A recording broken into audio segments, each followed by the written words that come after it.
I remember just having this persistent itching in my left breast. I just couldn't understand what was going on. So I remember wondering if it was like my detergent or fabric softener that I used to wash my bra or whatever, just trying to figure out what's causing this. So I couldn't crack the code. And I remember one day just literally sitting on my couch watching TV and just scratching the itch and just felt a lump. And I immediately felt the other breast and I said, but this feel different.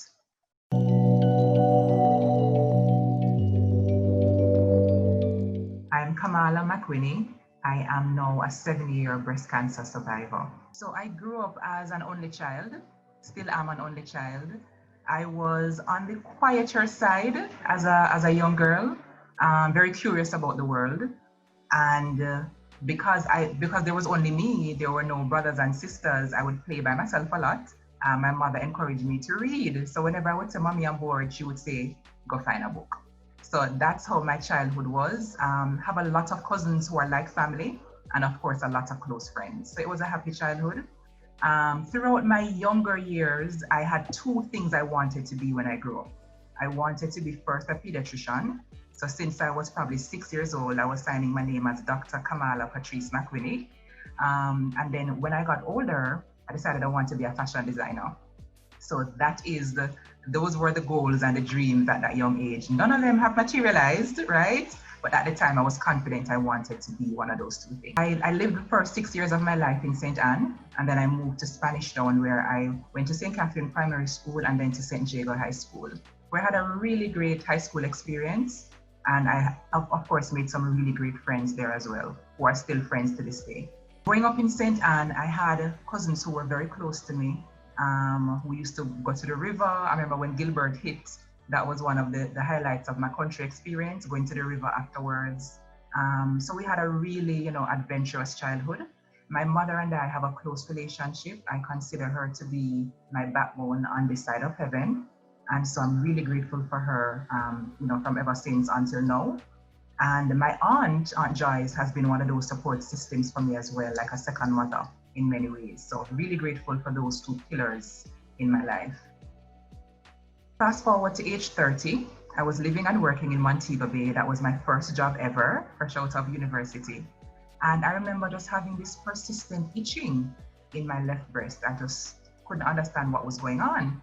So I remember wondering if it was like my detergent or fabric softener that I used to wash my bra or whatever, just trying to figure out what's causing this. So I couldn't crack the code. And I remember one day just literally sitting on my couch watching TV and just scratching the itch and just felt a lump. And I immediately felt the other breast and I said, but this feel different. And that was when I realized that it was a lump, specifically in my left breast.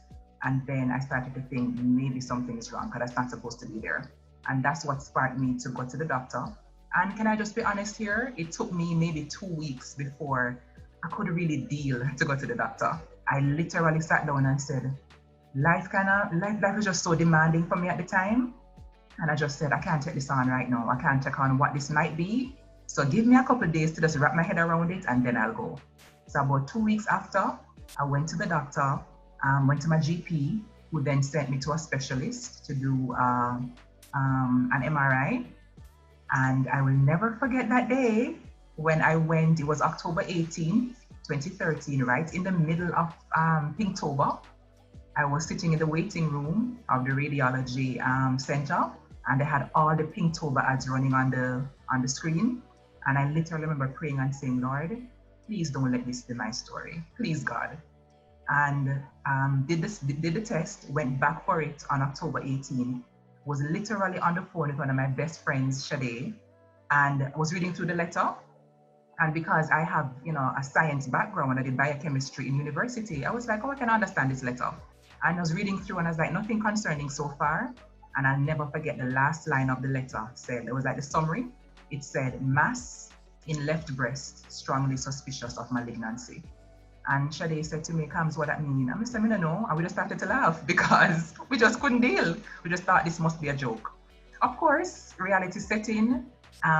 Took the letter to my doctor, who then, kind of broke it down for me. And I remember being in his office and literally having the weight of it all come home for me. and it was just like surreal. Who is this person? Whose life is this? How is this happening? So definitely emotional. It was literally a shot out of the blue. No family history. In my mind, I was living healthy, have small breasts to begin with. I wasn't looking for no cancer, and there I was. So at that time in my life, I was going through a lot of changes. So I actually made a very big relationship decision to be single at that time because it was the best thing for my mental health. So I didn't have a partner going through the journey. And that turned out to be interesting. It posed its own weights because, of course, it would have been good to have that kind of support system. But also, it lessened the difficult conversations, the awkward conversations, and just thinking of one more person's needs or expectations during that time. So my other relationships were definitely impacted by it. It's not something that, you can go through in a vacuum. So, for example, the day after I got my diagnosis, my mother just took all of her vacation leave and found herself right beside me in Montego Bay, right? And thereafter, we went on a couple excursions. We went overseas for a second opinion, and my mother was literally right there beside me. Interestingly, throughout the entire treatment journey, she only saw me cry once, and I only saw her cry once, because I feel like both of us made a decision somewhere that we would be strong for each other. So I didn't want to make her cry or too emotional, and she didn't want the same thing from me. I don't know that it's the healthiest way, but that was the way that we did it. And I knew it was coming from a place of love for both of us, for sure. Another important thing that came out for me in terms of relationships is how difficult it is for persons going through the journey to get full understanding. Let me explain. Some people literally don't understand how important it is to not to make your diagnosis about them. So that's one of the things that really shocked me throughout my journey and really had me going, wow, I never expected this so much. Where people wanted you to respond a particular way. People wanted you to be joyful and happy and not owning the other parts of the journey. People wanted information. People wanted to make recommendations and to tell you, go a herbalist, nobody cut off your breast. People just had a lot to say. And so that actually taught me a lot about, human nature. And it was important for me during that time, maybe unfortunately, to actually help some people understand that, look here, right now, I not even know if this thing spread in my body. I don't know the prognosis. So I really can't make this about you. I really can't make this about you feeling good about the support that you're giving me. So, that was the beginning of another piece of the adventure. So many lessons learned, and thankfully, all of those relationships are still intact, and it's nothing but love now. Generally, when people are going through a rough time, it's important to give people the space to feel all their feelings. Don't try to control how other people feel. It's just not helpful. And especially with something as complex as breast cancer, where sometimes you don't know your head from your foot back, it's important to just allow the persons who are going through to tell you that today is a good day, today we don't want to talk to nobody, and to offer understanding and empathy as best as we can. It's really not fair to people whether going through grief, because of loss of loved ones or any kind of other crisis, to demand of them that they show up the way you want them to, and to make you feel good about the fact that you're making a difference in their lives. So I call you, and you don't answer me, or you don't have to answer me because I'm dealing with a life event, like a major life event, and I really couldn't take any calls right now. So it's important to not lead with your needs as somebody on the outside, and not lead with, your feelings, your thoughts, you. It's important to just be present and seek to understand, how can I help? What can I do for you today? And if the person says nothing, then it's nothing. If the person says space, then it's space. If the person says tomorrow is a better day, then that's it. If the person says, can I get some pasta? Then that's it. You understand? It's really important to let the person lead in terms of what they need. Just leading up to treatment, I was traumatized because I had a mind block to chemotherapy, because in my mind, chemo is poison, and I was just not about that life. So even up to the day, I was hoping and praying for a miracle. God, please make something happen. I'm not feeling no chemo. So the first day was really emotional. I had already cut my hair low in anticipation of losing my hair. And so my support system, my core support system, my mom, my aunt, and my cousin Siobhan, those were the persons I lived with. So by the time I was back in Spanish Town, we went to the appointment that day. Emotional, but we got through it. And of course, because of that particular, combination of treatment for chemo, I didn't have any immediate side effects. But oh my God, maybe about maybe when I was supposed to go back for the second round of chemo, I had to do blood work. And the blood work actually showed that my white count cell had dropped too low. My white cell count rather had dropped too low. So I literally could not do chemo that week. So I was ready. I mustered up the energy to go for that round. And I heard that you have to come back maybe next week if your blood count, if your white cell count increases. I felt kind of good because it was one more week, free of the poison. But then definitely when the nausea set in, I can't find the words to explain to you how difficult the nausea is, because on the one hand, you're not really sick, but on the other hand, you're very sick. So it's a strange sensation, and it was really difficult to deal with. And I will never forget, after maybe 4 or 5 days of not being able to hold any food down, that first day when I was able to have a half a cup of soup and one side of a small mango, victory. It was just so, I was like, yes, I feel like a person again. So another thing that I learned is just to really express gratitude for every single thing, no matter how small. I remember one day going for chemotherapy and just seeing this stunning woman just breeze into the room. And I was like, wow, she was so wonderfully dressed. She had her scarf on and her white glasses. And I remember towards the end, she came closer to where I was sitting. And I looked at her, she looked at me, and she said, Kamala, what you doing here? And I said, Raquel, what you doing here? And I realized that I knew her from a business relationship that we had started a couple years back. I had no idea that she was going through the journey. Similarly, she never knew that I was going through the journey. And literally, she became a lifeline to me, because the persons on the outside of your experience, they can love you all the way up to the sky, but sometimes all you need is somebody who's going through the journey at the same time to understand when you say, yo, I feel mash up, or I don't think I can do this anymore, or this medication is such, etc., etc., etc., right? So it was really refreshing. I would never wish cancer on my worst enemy, but it was so refreshing to have a sister who was going through the journey, and to this blessed day, Raquel and I are like our, our lifelines to each other still. So the first part of treatment for me was chemotherapy, because it was in the hopes that the treatment would shrink the tumor so that it would give us more options. So thankfully that worked like a charm, so to speak, and the tumor pretty much shrunk down to nothing. And so I was now hoping that there would be no need for surgery, because I didn't want nobody to cut me. Unfortunately, that decision was not the best one.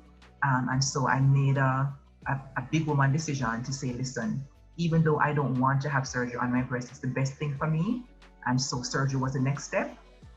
So the entire journey took me from, I think I started chemo in February, and then I ended on August 5th. And interestingly, I think it was a whole nother lesson on just how important support system and relationships are, because I was diagnosed on October 18th, which is the birthday of one of my longest friendships with my sister-in-law Esther. We've been friends since we were 6 years old.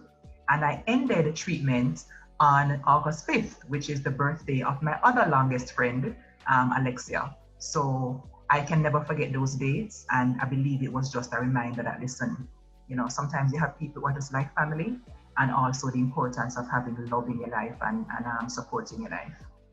So life after cancer is, it's complicated.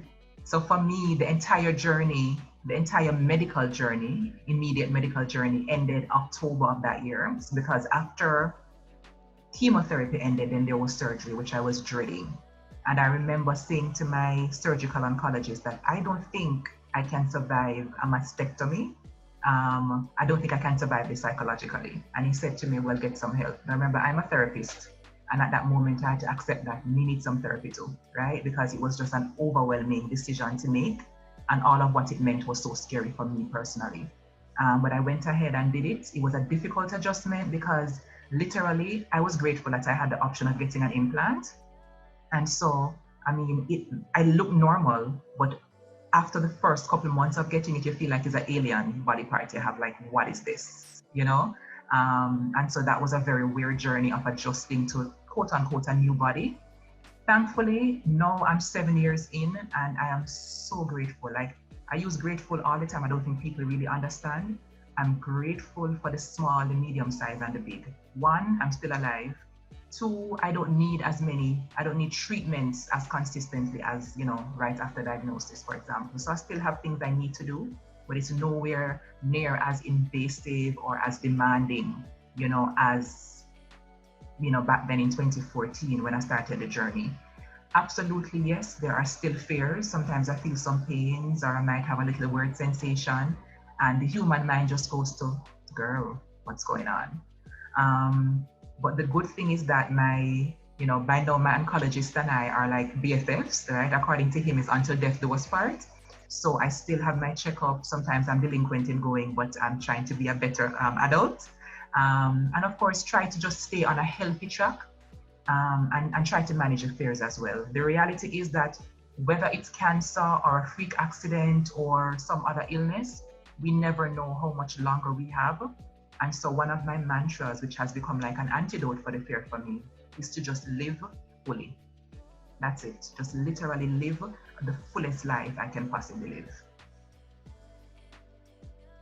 Sometimes I can imagine how comforting the statistics are, or the odds are that, 1 in every, 4 or whatever the stats are, a woman will get breast cancer. And I know it's easy humanly to think, oh, so I could just be in the 3 out of 5. I will never be that one. That's where I was. I was just living my life, just trying to keep everything together, new profession, all sorts of things to balance up in the era, business. I was running a business, all kinds of things. Just living my life and just trying to make it from one decade into the next. And literally like a shot from the blue, with my small breasts, with my healthy eating habits, with my, zero family history, breast cancer literally dropped in my lap. So I'm not saying this to scare anyone, but I'm saying this to get us vigilant, to know that it can happen to anyone at any time, regardless of age, regardless of breast size, regardless of family history. It literally could be anyone. And interestingly, I came across a photo recently that I had taken back in 2014 when my company was working with Kingston Bridal Dreams. And the hostess for the event and one of the patrons for the event was Shalane. And Shalane was standing in the background as I was at the microphone with my bald head, celebrating the fact that I was now in remission. And I was the face of like the breast cancer campaign for that event that year. And now I realize, based on Shalane's sharing, that she's going through this journey as well. And it struck me that we literally just don't know. So I would say to everyone, the best thing that we can do for ourselves is to take power over the possibility. Touch your breasts, get the tests. If you have a family history, you need to be in your doctor's skin until they give you the referral, depending on your age, to go do your mammograms, etc. Do it. Start a habit this October. Get tested, because you never ever know. And the earlier you know, the better your chances of having, a good outcome. To those persons who are currently going through, I understand it 100%. It might not be your identical situation, but I get it. And I know it's difficult. For me, who, I'm now 7 years into the journey, celebrating 7 years, October 18th this year, I can say that there is hope, right? And it does get better. Just literally give yourself the grace to take it 1 hour at a time. And together, we can make it through.